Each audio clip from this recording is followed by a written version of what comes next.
వైకుంఠ ఏకాదశి పర్వదినం కోసం తిరుమల సర్వాంగ సుందరంగా ముస్తాబైంది. ముక్కోటి ఏకాదశి రోజున శ్రీవారిని దర్శించుకోవాలని భక్తజనం ఎక్కడెక్కడి నుంచో తరలివస్తుంటారు. అలాంటి వారికి ఎలాంటి ఇబ్బంది కలగకుండా టీటీడీ ప్రత్యేక చర్యలు చేపట్టింది. అలాగే కలియుగ ప్రత్యక్ష దైవం కొలువైన చోట ఆధ్యాత్మికత ఉట్టిపడేలా పలు ఏర్పాట్లు చేసింది. తిరుమలలో అణువణువున గోవిందుడి రూపం ప్రతిబింబించేలా నిత్యం గోవింద నామస్మరణ వినిపించేలా ఏర్పాట్లు చేశారు.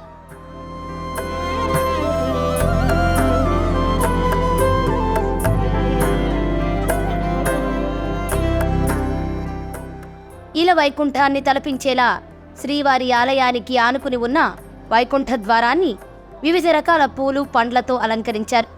విద్యుత్ దీపాలను ఏర్పాటు చేశారు. శ్రీవారి ఆలయానికి అభిముఖంగా ఉన్న వాహన మండపం మొదలుకొని శ్రీవారి ఆలయం, ధ్వజస్తంభం, వెండి వాకిలి, బంగారు వాకిలి నుంచి ఘంటా మండపం, బలిపీఠం వరకు వివిధ రకాల అరుదైన సంప్రదాయ పుష్పాలతో టీటీడీ ఉద్యానవనం అధికారులు అలంకరించారు.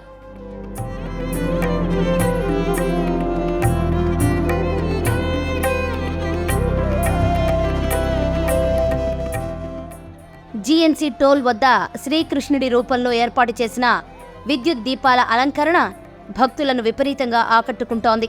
అలాగే తిరుమల అంతటా దేవతామూర్తుల రూపాలను విద్యుత్ దీపాల సాయంతో ఏర్పాటు చేశారు. వైకుంఠ ఏకాదశి పర్వదినం సందర్భంగా తిరుమలలో టీటీడీ చేసిన పుష్పాలంకరణ, విద్యుత్ దీపాలంకరణ చూసి భక్తులు పరవశించిపోతున్నారు.